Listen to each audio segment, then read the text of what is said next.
하고 말씀 나누도록 하겠습니다. 참 좋으신 하나님 감사드립니다. 우리를 주의 언약 앞에 부르심을 감사드립니다. 오늘도 주의 언약을 통해 오직 예수만 보이는 응답의 시간 될 수 있도록 인도하여 주옵소서. 복음에 집중하게 하시고 그 복음을 누리게 하시고 그 복음을 전달하는 복음의 사람, 복음의 증인으로 설 수 있도록 성령의 충만함을 허락하여 주옵소서. 우리 현실 속에 복음이 복음되지 못하며 그리스도가 주인되지 못하게 하는, 그리스도 복음을 누리지 못하게 하는 모든 불신앙과 흑암이 권세는 주 예수 그리스도의 능력의 이름으로 완전히 결박받고 떠나가게 하여 주옵소서. 감사드리며 주 예수 그리스도의 이름으로 기도합니다. 아멘. 우리 좌우에 계신 분과 인사하겠습니다. 예수가 그리스도이십니다. 우리 한 번 더 인사하겠습니다. 그리스도께서 모든 문제를 완전히 끝내셨습니다.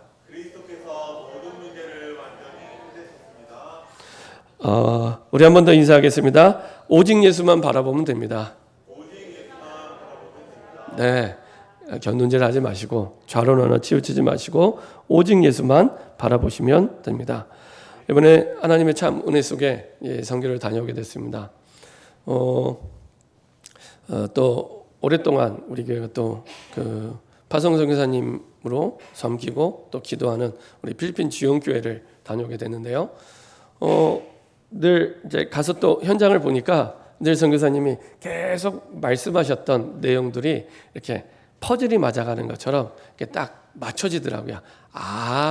그 말씀했던 그 현장이 이 현장이었구나. 그 사명자가 이분이었구나. 이게 눈으로 확인하고 보고 이런 소중한 시간이었습니다. 확실히 듣는 거하고 가서 보고 확인하는 거랑 달라요. 마음에 담기는 게 다르고 그리고 마음에 붙잡은 언약이 다릅니다. 기도 제목이 다릅니다. 그래서 갔다 오면서 우리 그 모든 주영의 가족들이 정말로 1년에 적어도 한 번 정도는 선교지를 밟을 수 있는 은혜가 있으면 참 좋겠다. 우리가 그냥 말로만이 아니라 진짜 세계보고 말하면 가서 보셔야 돼요.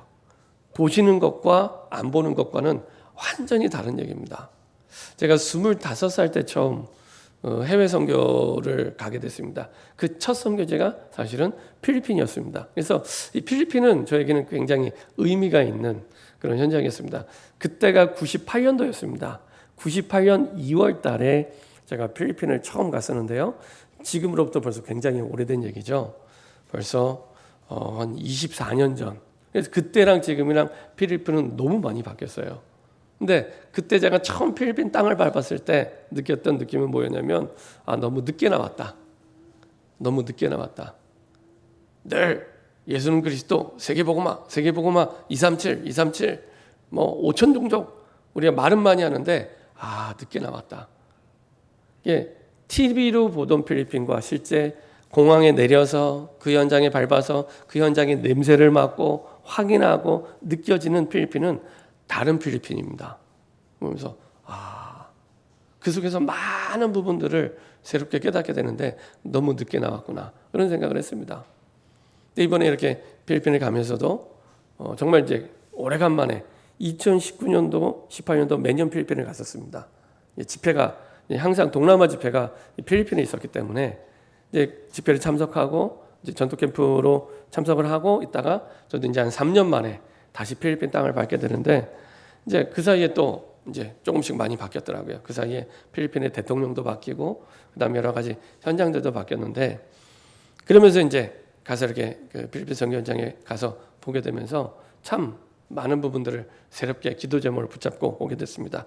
그 가운데서도 늘 이제 선교사님이 칭찬하는 이제 사역자가 한 명 있어요. 전도사님인데 이제 실라 전도사님이라고 이제 늘 이제 영상으로 보다가 전에 영상에서 몇 번 보셨잖아요. 막 이렇게 인사하는 그렇게만 보다가 이제 실제 가서 대화 나눠보고 포럼하고 같이 기도하고 예배드리고 그다음에 주일날 예배 인도하는 것도 보고 그러면서 많은 부분들을 또 깨닫게 되면서 선교사님이 칭찬할 만하다. 선교사님이 그 자부심을 가질 만하다라는 생각을 했습니다. 선교사님이 12년째 필리핀에 선교하고 계시는데 뭐라고 말씀하시면 나는 이 신라 전도사 한 명 제자라고 세운 것만으로도 나는 하나님께 칭찬받을 것 같다고 이렇게 얘기를 하세요. 이제 한국에 있을 때는 아니 무슨 말씀인가 이제 필리핀 복음을 하면은 제자가 얼마나 많이 필요한데 이런 얘기들을 했었습니다. 근데 가서 제가 이렇게 보니까 정말 선교사님이 칭찬할 만하다라는 생각이 들더라고요. 그러니까 주일날 이렇게 예배를 인도하는데 잘해요. 이제 그 주일학교 예배를 이제 신라 전도사님이 인도를 하는데 아이들이 한 60명, 코올리게 유치부 아이들부터 이제 그 초등학교 6학년 나이까지 아이들이 다 와 있어요. 그 아이들을 데리고 예배하는 게 쉬운 일이 아닙니다. 예배를 인도해 보신 분들은 아실 거예요. 어른 예배하는 것도 부담되겠지만 아이들, 자기 멋대로는 아이들을 모아서 영적인 분위기를 딱 잡고 예배 드리는 게 쉬운 일이 아닙니다. 얘기 들어보니까 신라 전도사도 많이 울었다 그러더라고요. 힘드니까. 그렇죠? 그냥 되어진 게 아닙니다. 많이 울었다 그러더라고요. 그러면서 예배 인도하는데 율동이면 율동, 본인이 율동하면서 막 해요. 율동이면 율동, 뭐 찬양이면 찬양. 보니까 기타도 치고 피아노도 치고. 그래서 아니 어떻게 저렇게 다 하냐 그랬더니 그 독학으로 기도하면서 필요하니까, 아이들을 위해서 필요하니까 그렇게 다 한 거예요. 그러면서 이제 신나게, 아까도 잠깐 장면을 나왔지만 진짜 신나게 아이들 같이 율동하면서 찬양하고 또 한참 해요. 한 20-30분 해요. 그리고 이제 말씀을 전하는데 이제 PPT 가지고 아이들 이렇게 사진 보여주면서 잘해요. 물론 이제 내용은 따갈로그로 해서 제가 잘 못 들었기 때문에 잘 모르겠습니다. 근데 선교사님 옆에 들으면서 잘한다고. 그렇구나. 잘해요. 그리고 끝나고 나면 이제 신라 전도사가 또 이제 데리고 훈련시키는 제자들이 있습니다.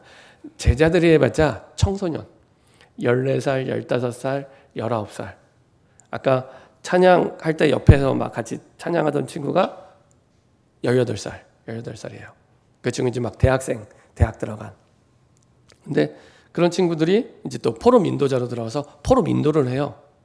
본인도 포럼 인도를 하고 그 제자들도 포럼 인도를 하고, 그리고 이제 기도하고 마치고 나면 또 그 포럼 인도한 제자들과 함께 또 포럼하고 또 이제 본인 나름대로 사역하고, 그리고 이제 제가 갔을 때는 이제 주일 예배를 제가 인도했지만 사실은 제가 안 할 때는 이제 신라 전도사가 아예 딱 맡아서 어른 예배도 본인이 해요. 그리고 예배 인도를 쭉 하고요. 그러면서 이야, 참 귀하게 필리핀 복음화를 위해 자랐구나. 그래서 제가 성교사님한테 아니 신라 전도사님을 어떻게 처음 만났어요? 이렇게 물어봤더니 그 얘기를 하더라고요. 처음 이제 초등학교 때죠. 초등학교 때 걸레 팔다가 만났대요. 아까 보인 그 필리핀 지원교회가 여러 군데 지교회가 있는데 거기 메인이 아까 본 그 교회입니다. 그 교회인데 그 아시는 것처럼 필리핀은 이 빈익빈 부익부가 되게 심해요. 그래서 아시는 것처럼 굉장히 집이 어렵고 가난해요. 그래서 낮에 가도 손님이 오지 않으면은 이렇게 불을 안 켜요. 어두워요. 전기세가 없어서. 그리고 선풍기를 줘도 못 틀어요. 전기세를 못 내서. 그 정도로 가난합니다. 이제 그런 가운데 이제 신라 전사님도 초등학생 때 걸레 팔러 다니다가 선교사님을 만난 거예요. 여러 명의 친구들 가운데 한 명이었습니다. 근데 그 가운데 이제 복음을 듣고 예수님을 영접하고 그 속에서 이제 꾸준하게 말씀과 예배 속에서 쭉 인도받아 온 거죠.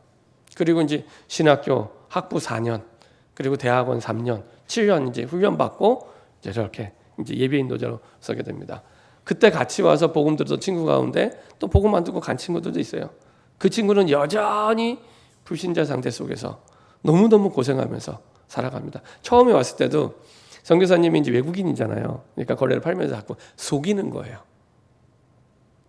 근데 이제 그 같이 걸레 팔아왔던 친구들 건데 그 한 명은 여전히 지금도 선교사님한테 전화하면서 속이고 있는 인생을 살아가고 있습니다. 그렇죠? 그리고 벌써 20대가 됐는데 신라 전사님 해봤자 뭐 나이가 이제 24살입니다. 24살. 네, 벌써 그 나이에 이제 다른 친구들은 애가 둘, 셋이에요. 그렇게 이제 살아가는데 여전히 어려운, 여전히 힘든. 근데 신라 전사님은 그 속에서 쭉 인도받으면서 본인이요 굉장히 이 복음 안에 큰 축복을 누리고 이제는 전도자로 목회자로 준비하고 있고, 이제 본인뿐만 아니라 본인 밑에 동생이 둘이 있습니다. 20살, 17살 여동생, 남동생. 이 친구들도 사명자가 됐어요. 그래서 보니까 포럼인도 하는데 한 팀씩 맡아서 포럼인도 하더라고요. 그러면서 서기석 선생님이 신라 전도사님도 참 사명자인데 그 밑에 동생은 더 사명자라면서 이렇게 얘기를 하더라고요. 그리고 그 어머니도 복음 받고 이제 한 지교회를 담당할 만큼 이제 사역을 하고 있고요. 그리고 이제 그 아빠는 근데 이제 그 교회만 사실은 아직까지 왔다 갔다 해요. 제가 볼 때 한국이나 필리핀이나 남자들이 늘 신앙이 조금씩 약한 것 같아요. 남자들이. 그나마 그날은 제가 간 날은 주일날 교회로 오셨더라고요. 아빠가. 오래간만에 온 것 같아요. 굉장히 반갑게 선교사님하고 인사하더라고요. 여튼 그런 상황. 그런 가운데 이제 제일 이제 아웃사이더로 신앙 밖에 있는 사람이 이제 위에 언니가 한 명 있는데, 이 언니는 여전히 이제 좀 신앙 밖에서 어려움을 당하고 있죠. 애가 셋인가 넷인가 있어요. 근데 그 세 명이 아빠가 다 달라요.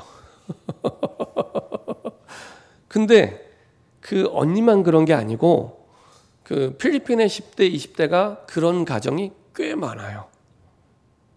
꽤 많습니다. 얼마나 가정이 힘들겠습니까? 애가 둘이면 둘 아빠가 달라요.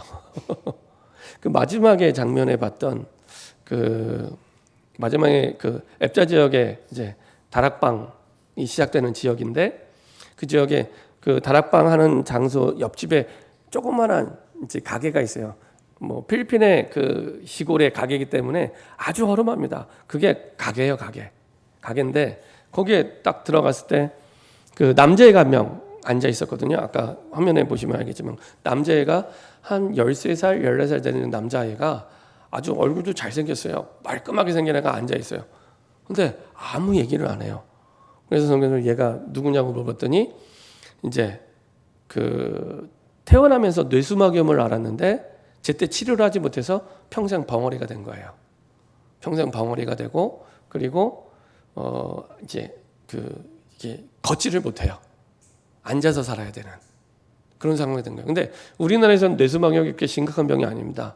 미리 예방 접종도 하고 혹시 걸리더라도 제때 치료를 받으면 얼마든지 정상으로 치료될 수 있는.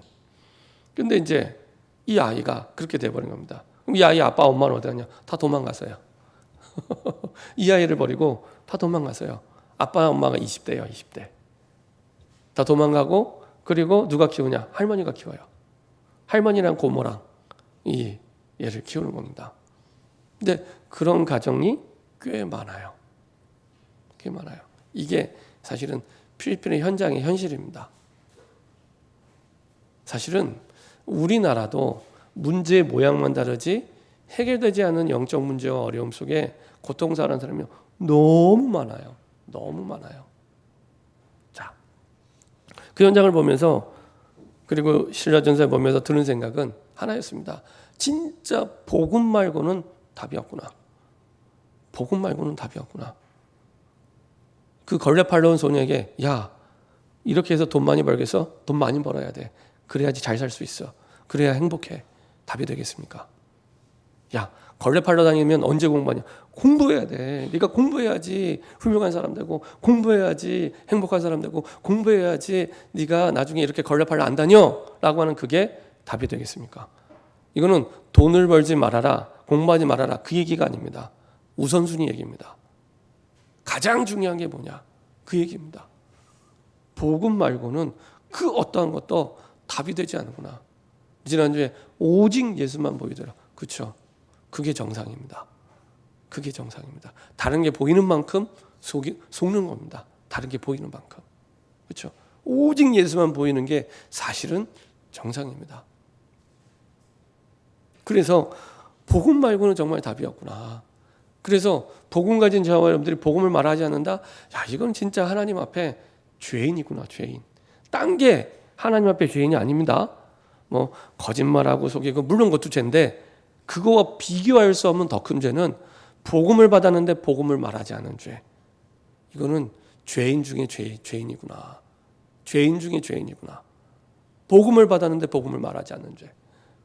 현장을 보면서, 그 현장을 바라보면서, 야, 우리가 받은 복음이 얼마나 어마어마한 복음인지, 얼마나 중요한 복음인지, 얼마나 가치 있는 복음인지. 야, 이래서 복음서에 자기의 전 재산을 팔아서 그 보화가 감춘 밭을 샀구나. 그래서 복음서에 값진 진주 하나를 살려고 자기의 모든 걸 다 팔았구나. 그것과 비교할 수 없는 값진 진주. 이게 복음이었구나. 이게 하나님의 나라였구나. 그렇죠? 그래서 예수님은 계속해서 우리 계속 말씀의 흐름 속에 들었지만 한 가지만 계속 깨닫기를 원하는 겁니다. 질문하신 대로 너희는 나를 누구로 아느냐? 너희는 나를 누구로 아느냐? 진짜 나를 주와 그리스도로 믿고 있냐? 그렇죠? 그거 계속 질문하고 계십니다. 그렇죠? 그거 이해시키려고 5천 명도 먹이셨다가 눈먼 자도 뜨게 하셨다가 귀멍이도 듣게 하셨다가 눈에 보이는 그 역사가 중요한 게 아니고 그걸 통해서 너희는 나를 누구로 아느냐? 이거 계속 질문하고 계신 거예요. 그리고 그 질문하시고 나서 이제 변호사에서 아직까지도 답을 못 내리니까 보여주시고 또 깨닫게 도와주는 겁니다. 모세도 사라지고 너희들이 그 위대한 지도자라고 하는 그 모세 사라지고 너희 그 능력의 그 상징인 엘리야 사라지고 오직 예수만. 그러면서 계속 한 가지만 정말 오직 예수 맞아? 이거 계속 질문하시는 겁니다. 근데 우리는 계속 이제 마음과 생각이 다른 곳에 가 있잖아요. 나를 힘들게 하는 문제, 어렵게 하는 고민, 힘들게 하는 여러 가지 그 사람, 갈등 여러 가지 있는데 예수님은 항상 똑같아요. 항상 똑같아요. 너희는 나를 누구로 아느냐? 그것만 계속 말씀하시는 겁니다. 계속 그 한 가지. 왜냐? 그 한 가지면 되기 때문에. 그 한 가지면 되기 때문에. 그 한 가지로 충분하기 때문에. 그 한 가지가 다기 때문에. 그 한 가지가 모든 것이기 때문에. 그 한 가지만 계속. 실라 전사님 보면서도 그래. 실라 전사님을 바꾼 건 복음이지. 복음이 바꾼 거지. 복음이 변화시킨 거지. 선교사님의 너무나 많은 노력을 하셨지만 선교사님을 통해 전달된 그 복음. 그렇죠? 부모님이 낳아준 부모님이 바꾼 것도 아니에요. 그렇죠? 그 어떤 것도 나라가 바꿔준 것도 아닙니다. 복음이 바꾼 거지. 계속 예수님이 이 마태복음을 통해 계속 마태복음이잖아요. 마태복음. 마태도 이 사실을 알았기 때문에 계속 그 사실만 계속 눈에 보이는 스토리 이야기는 바꿔가면서 항상 근본은 한 가지만 얘기를 합니다. 이렇게 해서 이제 삶의 현실로 내려왔을 때 눈이 바뀌도록 오늘 사실은 우리 17장 14절부터 내려온 장면은 우리가 앞부분에 읽지 않았지만 이제 오직 예수를 보고 이제 산에서 내려온 거예요. 이전까지는 산에 있다가 산에 내려온 겁니다. 17장 9절에 보면 이렇게 말씀하죠. 그들이 산에서 내려올 때 이렇게 얘기합니다. 그들이 산에서 내려올 때. 다시 말하면 자기 현실로 돌아온 거예요. 예전은 그러죠. 이렇게 주일날 예배를 드렸다가 예배를 마치고 각자의 현장과 현실로 돌아가게 됩니다. 이 현실로 돌아간 거예요. 이 현실로 돌아가서도 정말 오직 예수만 보이는지, 현실로 돌아가서도 정말 나의 주는 그리스도밖에 없는지, 그 현실로 내려온 제자들입니다. 근데 내려왔는데 어떤 일이 났습니까? 17장 14절 또 보면은 이제 문제 있는 아이를 만나게 됩니다. 그들이 무리에게 이르매 한 사람이 예수께 와서 꿇어 엎드려 이르되 주여 내 아들을 불쌍히 여기소서. 그가 간질로 심히 고생하여 자주 물에도 넘어지는지라. 얼마나 부모 심정이 안타깝겠습니까? 그죠? 얼마나 안타깝겠습니까? 이번에 실제로 그 태풍 올라왔을 때 주차장을 빠져나가지 못해서 엄마랑 아들이랑 헤어졌는데, 헤어질 때는 엄마는 죽고 아들은 살아나가라고 헤어졌는데 반대가 됐어요. 엄마는 살아나고 아들이 죽었어요. 15살 때. 그래요. 엄마가 장례식장에서 기절했잖아요. 얼마나 기가 막히겠습니까? 그죠? 지금 그렇게 안타까운 상황입니다. 자기 아들이 있는데 간질이 생겨요. 간질 보셨죠? 간질. 진짜요. 언제 어떻게 넘어질지 몰라요. 자, 불에도 넘어지고 물에도 넘어지고, 그러니까 언제 죽을지 모르는 늘 노심초사. 아들을 바라보는 그런 상황입니다. 내가 주의 제자들에게 데리고 왔으나 능히 고치지 못하더이다. 현실로 내려오니까 이런 문제가 가득한 현장이 있는 겁니다. 귀신든 아이를 그래서 예수님이 고치시죠. 왜 고치냐? 세상 사람들이 고난을 당하는데 무엇으로 그 고난을 이길 수 있는지 그 길을 보여주시는 겁니다. 이때 예수님이 17절에 예수께서 대답하여 이르시되 믿음이 없고 패역한 세대여 내가 얼마나 너희와 함께 있으며 얼마나 너희에게 참으리요 그를 이리로 데려가시니 이에 예수께서 꾸짖으니 귀신이 나가고 아이가 그때부터 나으니라. 이때 이제 제자들이 질문합니다. 이게 이런 역사를 본 것도 어리석은 질문합니다. 이때 제자 조용히 예수께 나와 이르되 우리는 어찌하여 쫓아내지 못하였나이까. 답을 줬는데 답을 이해를 못하는 거예요. 앞부분에 예수님이 말씀하셨잖아요. 믿음이 없고 패역한 세대요. 답을 줬는데 예수님이 뭔 말씀하는지 이해를 못하는 이런 영적 상태. 그러니까 어리석은 질문을 할 수밖에 없어요. 그때 다시 한번 예수님이 이제 눈높이에 맞게 한 번 더 알아듣게 설명하십니다. 이르시되 너희 믿음이 작은 까닭이니라. 진실로 너희에게 이르노니 만일 너희에게 믿음이 겨자씨 한 알만큼만 있어도 이 산을 명하여 여기서 저기로 옮겨지라 하면 옮겨질 것이요 또 너희가 못할 것이 없으리라. 이렇게 말씀하십니다. 그렇죠? 믿음이 없기 때문에 너의 능력이나 수준이나 배경이 아니고 믿음이 없기 때문에 진짜 그리스도를 믿는 믿음 이게 없는 거예요. 없으니까 문제를 만났는데 해결할 답도 없고 길도 없고 그런 상황입니다. 그래서 여기서 겨자씨를 말씀하시죠. 겨자씨는요 다른 게 아니라 생명을 가진 씨앗이 조그맣게라도 반드시 있으면 이것이 반드시 자라게 돼 있고 그 속에서 나중에는 우리가 상상할 수 없는 산을 옮길 만큼의 그 증거와 응답을 보게 된다는 겁니다. 우리에게 믿음이 보잘것없고 작아 보여도 생명력 있는 그 믿음을 가지게 되면 그 믿음을 통해 우리가 상상할 수 없는 믿음의 역사와 증거를 하게 하시죠. 한 번은 우리 이제 그 동기 목사님하고 같이 이제 사역 포럼을 하다가 그런 얘기 하더라고요. 매주마다 다락방을 하는데 이제 아주 예쁜 이제 그 자매가 이제 다락방을 하게 됐습니다. 그 엄마가 먼저 예수님을 믿고 교회에 다니게 됐고요. 그 엄마가 이제 딸을 보낸 거예요. 이제 딸을 다락방에 보낸 겁니다. 근데 이 딸이 이제 20대 후반인데 너무 성경 공부를 하기 싫어하는 거예요. 그래서 이렇게 말씀을 들을 때도 이렇게 돌아앉아서 이렇게 말씀을 듣는 거예요. 웬만하면 예를 갖춰서 이렇게 앉아서 이렇게 말씀을 듣을 텐데 이렇게 매번 2개월, 3개월이 지났는데도 이렇게 다락방을 하는 거예요. 그래서 하루 물어봤대요. 다락방 이제 솔직히 말해봐라. 이 자리에 같이 말씀을 나누는 게 싫으냐? 싫으면 안 해도 된다. 혹시 엄마가 보내서 지금 너 왔냐? 안 해도 된다. 이 얘기를 했어요.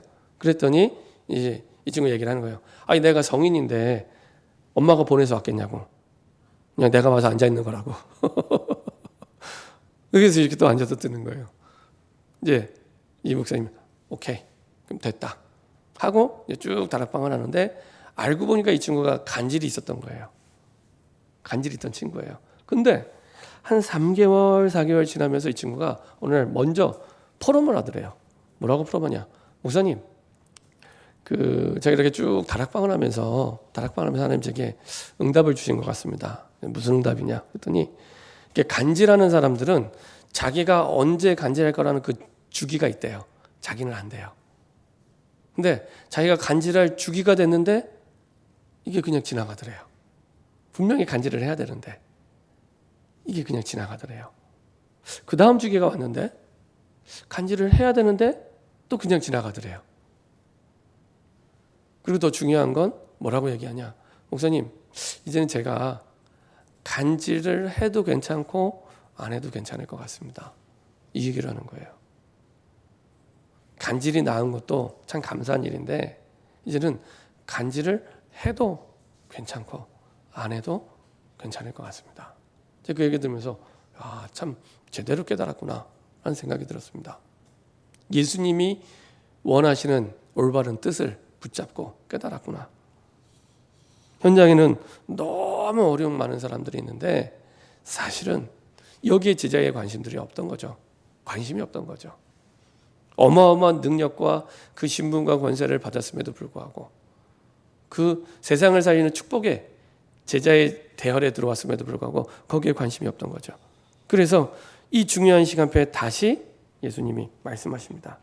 22절 23절에 갈릴리에 모일 때 예수께서 제자들에게 이르시되 인자가 장차 사람들의 손에 넘겨져 죽임을 당하고 제3일 살아나 하시니 이쯤 되면 깨달아야 되는데 제자들은 어떻게 생각했냐? 매우 근심하더라. 이 구약에 약속된 메시아라고 진짜 믿었으면 제자들이 이런 매우 근심하면 안 돼요. 야, 이분이 그리스도구나. 이분이 진짜 그리스도였구나. 라고 이렇게 고백이 돼야 돼요. 근데 제자들은 여전히 매우 근심하더라. 늘 마음이 콩밭에 가 있어요. 제자들의 관심은. 그러니까 당연히 귀신 들인 그 아들을 못 고칠 뿐만 아니라 세상을 고칠 수 없고 세상을 살릴 수 없는 겁니다. 늘 마음의 관심이, 능력이 아닙니다. 형편이 아닙니다. 관심이 다른 데 가 있는 거예요. 예수님의 관심에 내 관심이 있는 게 아니라 관심이 다른 곳에. 예수님을 왜 쫓아다녔냐? 정치적 메시아로. 나중에 한 자리쯤 차지할 줄 알고 이렇게 쫓아가다 보니 근심이 되는 거예요. 죽고 간다 하니까 그리스도로 안 믿고 있는 겁니다. 국가와 사람들의 관심과 관계도 여전히 제자들의 관심과 똑같죠. 여전히 그리스도께서 삶 속에 함께 하시는데 모르는 거예요. 하나도 못 누리는 거예요. 이게 주일날 예배 드릴 때는 그런 것 같은데 현실로 돌아가서 신앙생활을 하는 삶을 살아가는 대부분의 신자들이 이렇게 살아가고 있습니다. 예수님의 관심에는 관심이 없고, 그렇죠? 그냥 내 관심 여기에만 있다 보니 현실에 가서는 분명히 예수는 그리스도 모든 문제 해결자, 그리스도의 능력이 나타나야 되는데 귀신들의 아들 맞으면 치유도 되고 회복도 되고 살려놔야 되는데 이게 안 되는 거예요. 그 이유는 하나, 관심이 콩밭에 가 있기 때문에. 여전히 그리스도께서는 완전히 함께 하시는데 제자들은 모르는 거죠. 자, 결론입니다. 저놈들이 하나님이 원하시는 정말 이 귀신 들린 그 아들을 데리고 있는 그 아들과 같은 심정의 세상 속에 어떤 교회와 어떤 신자가 되길 원하냐? 오직 복음으로 세상 살리고 후대 살리는 교회가 되길 원합니다. 오직 복음으로. 오직 복음으로. 그러려면 가장 먼저 삶 속에서 나를 먼저 살리는 집중 속으로 돌아갈 수 있도록, 삶 속에서도 그리스도를 누리는 나를 살리는 집중 속으로 돌아갈 수 있도록. 그래서요, 하루하루를 내 삶 속에서 이렇게 여러분들 한번 이렇게 준비해 보시면 됩니다. 이렇게 그리스도를 누리고 기도를 누리시면 됩니다. 아침에 눈 뜨시면 편안하게 보좌의 능력을 한번 누려보세요. 처음에 한 1분만 눈을 감고 눈 뜨시기 전에 깨시면 1분만 눈을 감고 보좌의 능력을 생각하며 쭉 한번 기도해 보세요. 하나님, 오늘도 나를 구원하신 하나님께 최고의 영광과 찬양을 돌립니다. 오늘도 내가 삶을 살아갈 때 위로부터 주시는 보좌의 능력으로, 위로부터 주시는 보좌의 축복으로, 시공간 초월한 능력으로 하나님 내가 살아가게 하시고 인도하여 주옵소서. 그리스도로 충만케 하시고 지금 내 생각에 머무는 모든 현장에 지금 성령으로 역사하여 주옵소서. 오늘 내가 만나는 모든 사람에게 지금 성령으로 역사하여 주옵소서. 하나님, 오늘 내가 가는 모든 직장, 가는 현장 속에 성령으로 지금 역사하여 주옵소서. 조금만, 내 힘이 아니라 보좌의 능력을 누리는. 그리고 이제 아침에는 바쁘니까 길게 기도 못 하시잖아요. 조금 마음에 담고 기도하려면 새벽 기도를 들으시면 제일 좋고요. 아예 규례로 제일 좋고요. 그리고 아침에 이것저것 준비합니다. 이제 하루를 시작할 준비하죠. 그때도 내가 기도 속에서, 그렇죠? 기도 속에서 준비하는 것과 그냥 준비하는 건 완전히 차원이 다릅니다. 지금 예배 드리고 있잖아요. 예배 드릴 때도 기도 속에서 예배 드리는 것과 그냥 예배 드리는 것과는 완전히 다른 얘기가 됩니다. 기도 속에서. 자, 그리고 이제 낮에 활동하는 시간입니다. 이때는 보이는 모든 것, 드리는 모든 것에 의미를 찾는 기도를 한번 해보세요. 의미를 찾는 기도. 오늘 예를 들면 우리가 지금 주일 예배 드리러 지금 예배 장소에 성전에 와 있잖아요. 하나님, 내가 이 자리에 왜 와 있습니까? 질문해 보세요. 매주 드리는 또 한 번의 예배와 교회가 아니라 늘 나에게 새 날을 주시는데 하나님, 주의 첫날을 왜 나에게 이 자리에 와서 예배 드리게 하십니까? 의미를 두고 기도를 해보세요. 네. 저와 여러분처럼 교회를 오래 다닌 사람일수록 무의미하게 매너리즘에 빠져서 신앙생활 하거든요.